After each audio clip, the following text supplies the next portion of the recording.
Hey guys, last video में हमने पढ़ी थी एक स्टोरी। इकोसिस्टम वर्ड को समझने के लिए हमने उस स्टोरी की हेल्प ली थी। अगर आपने वो वीडियो नहीं देखी है तो प्लीज़ पहले वो वीडियो देख लीजिएगा, उसके बाद में ये वीडियो देखिएगा। ओके, तो मैं बताती हूँ आपको कि वो मेन मोटिव क्या था उस स्टोरी का। उसके अंदर दो कैरेक्टर होते हैं। First one is Jassi and second one is Heera. Jassi Kerala से बिलोंग करता है और हीरा जैसलमेर से बिलोंग करता है। जस्सी के यहाँ पर बहुत बारिश होती है और हीरा के यहाँ पर बिल्कुल भी बारिश नहीं होती है। तो इसी चीज़ से ये समझाने का मतलब ट्राई किया है कि इकोसिस्टम क्या है, कि कहीं कहीं पर अलग अलग टाइप की वेजिटेशंस पाई जाती हैं। ओके, एनिमल्स पाए जाते हैं, सीजन्स पाए जाते हैं, डिफरेंट डिफरेंट जगह पर डिफरेंट डिफरेंट टाइप का इन्वायरमेंट पाया जाता है। ओके, तो all plants, animals and human beings depend on their immediate surrounding. Animals, human और जितने भी प्लांट है ना वो अपने सराउंडिंग्स पे डिपेंड होते हैं। जैसे कि जहाँ जिन्हें जिस टाइप का सराउंडिंग मिलता है, इन्वायरमेंट मिलता है, वो वहीं पर अपने आप को सेट कर देते हैं। Okay, for example we take example of apple tree. Okay, जैसे एप्पल ट्री है mostly I think available in Kashmir areas, तो वहीं पर उसको इन्वायरमेंट टेम्परेचर वहीं का उसको सुटेबल है, इसीलिए वो वहीं पर ही पाया जाता है। हम लोग यहाँ पर उसको ग्रो नहीं कर सकते हैं। ठीक है, तो यही इस लाइन का मीनिंग है। Next, they are also interdependent on each other. Human beings, animals, plants, ये सब एक दूसरे पर डिपेंडेबल होते हैं। ओके, the relation between living organism and their surroundings form an ecosystem। तो यही प्लांट्स, एनिमल, ह्यूमन, इन सभी का एक दूसरे के साथ में जो रिलेशन है वही मिलकर बनाता है हमारा इकोसिस्टम। हमने पढ़ा था ना तीन स्पेयर्स के अंदर जो डिफरेंट डिफरेंट चीज़ें थी, डिफरेंट डिफरेंट स्पेयर्स में रखी हुई थी, उन सभी को मिला करके हमारा बनता है इकोसिस्टम। और यही इकोसिस्टम ही हमारा और ये स्पेयर्स जो हमने लास्ट प्रीशियस वीडियो में पढ़े थे वही सब हमारे क्या थे, नेचुरल इन्वायरमेंट थे।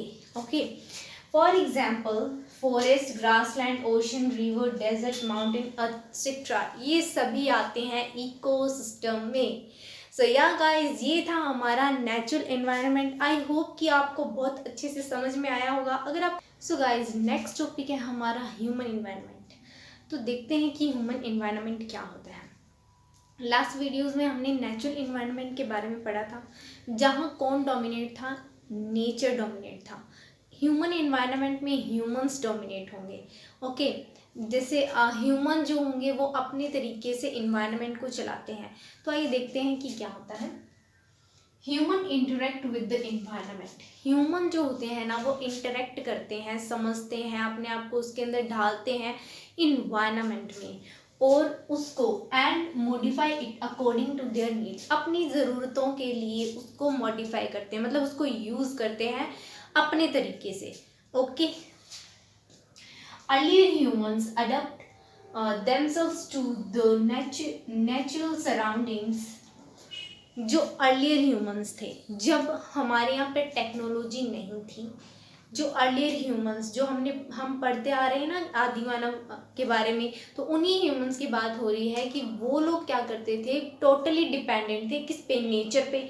वो नेचर को गॉड मानते थे, नेचर की पूजा करते थे, जैसा नेचर उन्हें देता था वो उसी को ही अडॉप्ट कर लेते थे। Okay, they lead simple life and fulfil there needs from the natural environment. वो बिल्कुल सिंपल लाइफ जीते थे, उन्हें किसी चीज़ की ज़रूरत ही नहीं थी उस टाइम पे, बिकॉज टेक्नोलॉजी नहीं थी उस टाइम पे, इसलिए उन लोगों को कुछ भी नहीं चाहिए था। जैसा उसे इन्वायरमेंट से मिल रहा है, फॉरेस्ट में रहते थे तो वहीं से फ्रूट्स लेकर खा लेते थे, घर भी मतलब वहीं से ही सूखे पत्तों वगैरह से बना करके रह लिया करते थे और सब कुछ नेचर की पूजा करते थे, सिंपल लाइफ जीते थे। ओके,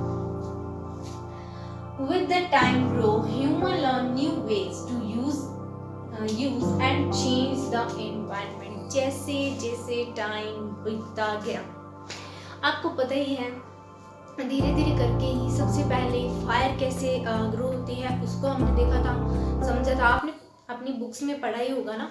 तो वैसे वैसे करके धीरे धीरे फायर और भी मतलब एरोप्लेन कैसे बनता है, कैसे लोग रह सकते हैं। और आज देख सकते हो हमें कितनी ज़्यादा मतलब टेक्नोलॉजी आ गई है, हमें अपनी ज़रूरत नीड्स बढ़ती ही जा रही हैं। और उस नीड के थ्रू अपनी नीड्स को पूरा करने के लिए हम इन्वायरमेंट को नुकसान पहुंचा रहे हैं, हम नेचर को नुकसान पहुंचा रहे हैं, नेचर को यूज़ कर रहे हैं अपने तरीके से। ठीक है, तो अपनी नीड्स को पूरा करने के लिए वो क्या करता है, चेंज द इन्वायरमेंट, अपने इन्वायरमेंट को चेंज करता है, उसके साथ में खिलवाड़ करता है। ओके, सो इसी के साथ साथ में लोगों ने सीखा कि क्रॉप्स कैसे ग्रो की जाती। पहले के लोगों को पता ही नहीं था कि फसलें होती क्या है, कैसे हम उसे उगाएं। जैसे जैसे टाइम चेंज हुआ लोगों ने फसलें उगाना स्टार्ट कर दिया, डोमेस्टिकेट एनिमल्स, पशुपालन भी स्टार्ट कर दिया, जो कि बहुत ही ज़्यादा यूज़फुल है। कुछ लोग गाय पालते हैं, कुछ लोग गोट्स, कुछ लोग शीप्स, तो उससे काफ़ी प्रॉफिटेबल उनको पता चलने लगा कि इसका क्या प्रॉफिट है। द व्हील वॉज इन्वेंटेड और सरप्लस फूड वॉज प्रोड्यूस। उसके बाद में क्या हुआ, बहुत ही ज़्यादा मतलब सरप्लस का मीनिंग होता है स्टॉक में फुल, मतलब बहुत सारा जो फूड है वो क्या है, प्रोड्यूस होने लग गया। जैसे जैसे क्रॉप्स बढ़ी, क्रॉप्स इंक्रीज हुई, वैसे वैसे उनकी प्रोडक्शन भी ज़्यादा होने लगी। ठीक है, तो बहुत फूड हमें मिलने लगा। Barter system emerged. Barter system क्या होता है गाइस, देखो ये सिस्टम होता है कि किसी चीज़ को दे करके कोई चीज़ ले लेना, मतलब इसमें मनी का कोई रोल नहीं होता। कोई किसी को कोई चीज़ देता है, उसके बदले में कोई दूसरी चीज़ ले लेना, वो सिस्टम ही आ गया था। Trade started, industrial revolution enabled large scale production. Trade start हो गया था और हमारे यहाँ पर इंडस्ट्रियलाइजेशन स्टार्ट हो गया था, मतलब बड़ी बड़ी इंडस्ट्रीज़ बनने लग गई थी। इंडस्ट्रीज़ में टेक्नोलॉजी आ गई थी काफ़ी ज़्यादा, उसके थ्रू क्या होने लगा, प्रोडक्शन भी ज़्यादा होने लगा, large scale production. Transportation become faster, communication easier. धीरे धीरे ट्रेन्स, एयरपोर्ट, बसेस, व्हीकल सब इंक्रीज हो गए, रोड्स इंक्रीज हो गई, बढ़ गई। उसी के थ्रू धीरे धीरे हमारी ट्रांसपोर्टेशन भी इंक्रीज हो गई, लोग एक जगह से दूसरी जगह पर आज इजीली जा सकता है। और कम्युनिकेशन सिस्टम, पहले तो चिट्ठी वाला होता था कि चिट्ठी भेज देते थे, कब तक पहुंचती थी पता ही नहीं होता था। अब तो फ़ोन कितना ईजियर हो गया किसी के साथ में कांटेक्ट कर पाना। सो यही था हमारा ह्यूमन इन्वायरमेंट, जहाँ पर ह्यूमन डोमिनेट होते हैं, ह्यूमन अपने तरीके से इस इन्वायरमेंट को चलाता है, इसको यूज़ करता है। और आज हम इस सब चीज़ों से इतने ज़्यादा परे हैं, जो हमें मतलब पहले की टाइम पे जो चीज़ें थी उससे हम बहुत एडवांस हो चुके हैं। सो गाइस, ये था हमारा चैप्टर इन्वायरमेंट। आई होप कि आपको ये चैप्टर अच्छे से समझ में आया होगा। अगर आपको वीडियो अच्छी लगे और चैप्टर समझ में आया तो प्लीज़ लाइक, शेयर, कमेंट और सब्सक्राइब ज़रूर कीजिएगा। सो मिलते हैं हम नेक्स्ट वीडियो में विद न्यू चैप्टर। तब तक के लिए bye, see and take care.